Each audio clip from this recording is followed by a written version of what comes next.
getting clocked with a kick or a hand.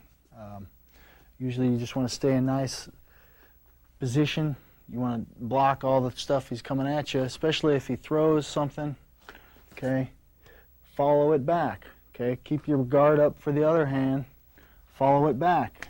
Hang on to it if you can. Okay, immediately grab the other side. Okay, I don't want to have one hand free for him to hit me. Grab the other side. And if you notice, when I come in, I'm grabbing over top this way. Okay, not like this. Okay, kind of, I want to have my fingers on the inside of his wrist. Okay, makes it really easy for me to slip right underneath into an underhook. Okay, so again, okay, if he strikes, pat it down, follow it in. Okay, watch now for this other side. Grab the other one. Okay, come right into the underhook. Don't sit here and hang on to it. Okay, come right in. Okay. Now when I grab my underhook, I like to grab all the way over on this muscle right here. Okay, with my hand, pull it in tight. It's a lot more control. Okay, makes the guy feel real uncomfortable. Now from here, you always have your knee strikes. If I control this other side, I can open his body up. Okay, he's wide open right now. He's got to try and stay in tight, try and crowd me. Okay, that's exactly what I want to open up some of my techniques. Okay, so when I coming into this block, control the other side, come right in. Okay. Now, first technique I'm going to show is how to get the guy's head down. If I want to control his head for a front headlock, stretch him all the way down to the mat, take his back. Okay. One real easy way, especially if the guy's a little bit bent over, if he's uncomfortable like this. Okay, I want to step on the inside a little bit. Okay, so the outside of my knee is right next to his kneecap. Okay, and I'm just going to bump it, straighten it out. See what that just did to his body? Makes him bend over. Okay, makes him bend over right into a knee or your chokes. Okay, so if I'm getting into this front headlock right here, even if the guy's up straight a little bit, okay, doesn't matter. Step on the inside, block. My other hand from the wrist comes right up to the back of his head. I don't want to reach across like this. Okay, it comes in tight like this, right by his ear. Okay, and at the same time, as I'm reaching, I'm going to bump him here. The underhook hand pushes him down, so everything works together. Okay, I'm in here, step in, bump right here. Okay, immediately I can throw him right to his back. I can just concentrate on just throwing knees from here. Okay, if that's what I want to do. Control the guy's chin, right into some knees. He's wide open for that. Okay, if he's blocking his head, his body's wide open. His ribs hurt. Change off. Okay. Okay. Another thing I can do once I get his head down. Okay, right here, got his chin.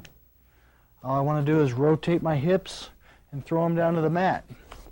Okay, right here. This hand either comes here or here. Okay, I'm going to throw him down. Okay. And we'll go right into a neck crank from there. Let me show you a little bit different angle. Okay. I get my underhook. Here. Step in. Okay. Bend him over. Okay. This foot stays there. All I do is rotate. Pull him all the way down. Sit on your hip. Okay, from here, okay, just pull up on this. Makes it real uncomfortable. Okay.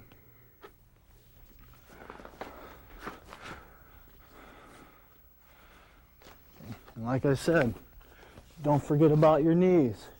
Throw a couple knees in there first, and step in, throw the guy down. Okay.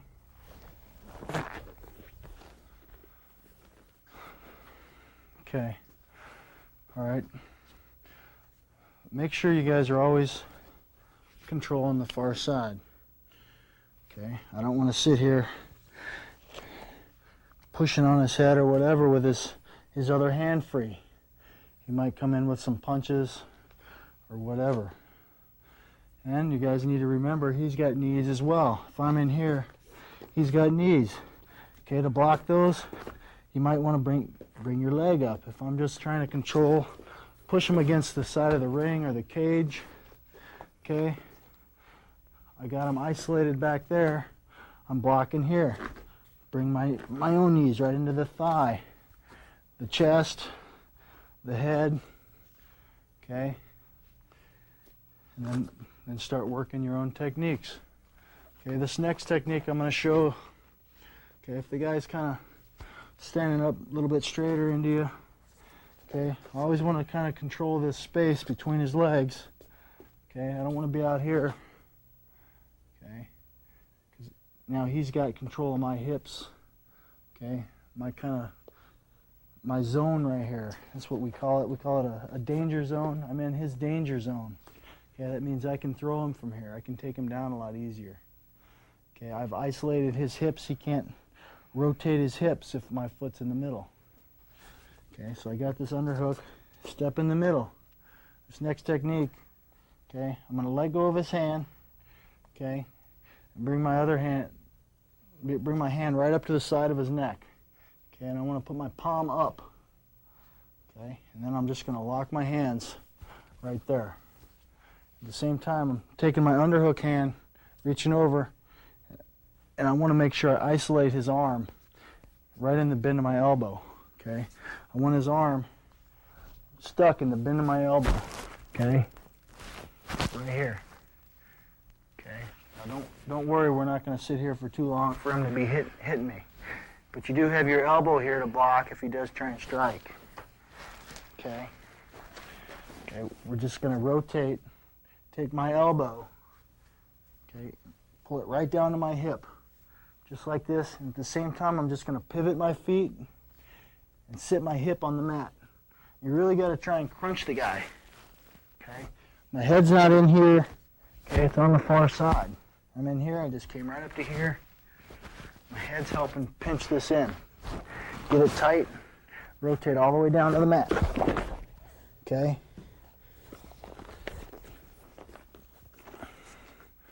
Now from a little bit different angle. Okay, if I step in, rotate down. Okay, end up right here. Okay, there's a lot of things I can do from here. Okay, I can neck crank. You're right. Crack your back. Okay, or I can just go right into the side mount. Let go. Go right in the side mount. That's a real controlled position. Okay, this is a real good one to just take the guy right down. Step in. Okay, control this. Pivot him down. Come right into your side mount.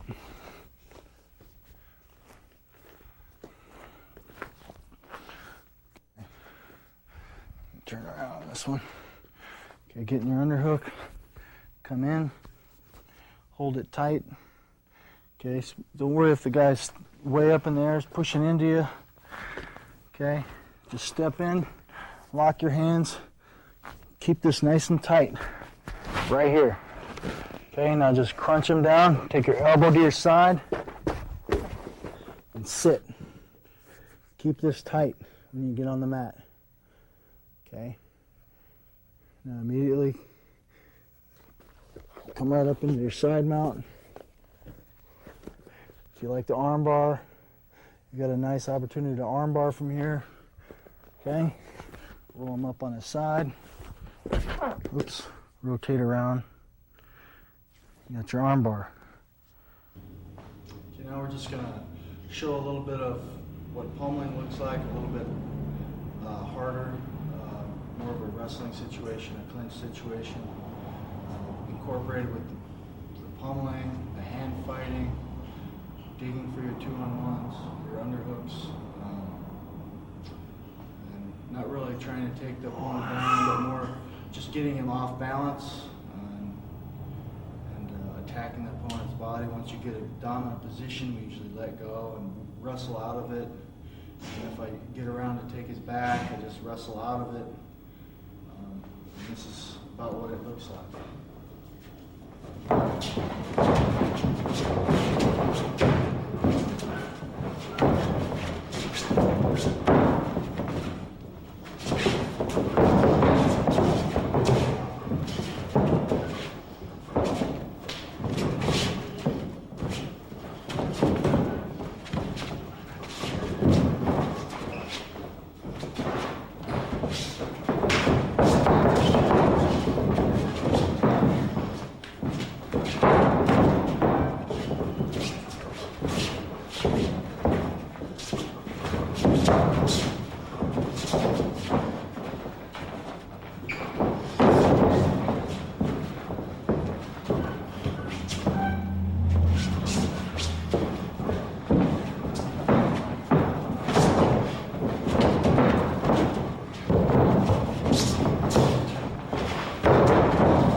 Okay, the next thing that we're going to be covering is kind of like pummeling, getting in and out of underhooks to control the guy in the clinch position, where you do and do not want to be as far as being able to control the guy so you're not feeling threatened, and just being able to work some drills in practice so you feel more comfortable in that situation.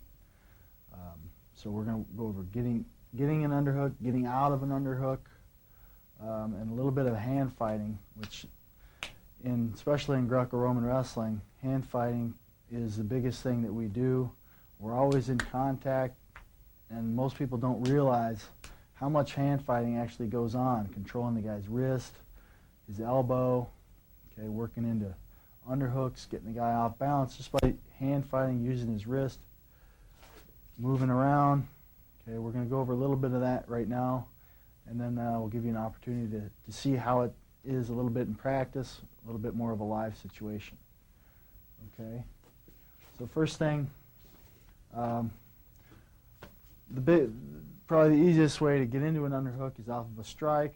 Other than that, if we come in and we're clinched up, trying to hit, okay, I just want to control the guy's wrist, okay. I don't want to leave my hand out here, okay. I always like to have my elbows in, even if I'm grabbing. Okay, I don't want to leave this out here, let him have an underhook. Okay. But if I do get caught in an underhook, okay, I'm always controlling the far side, no matter what. Okay, you're always blocking here, hanging onto the wrist. Okay. If I do get caught in an underhook, a couple things that I can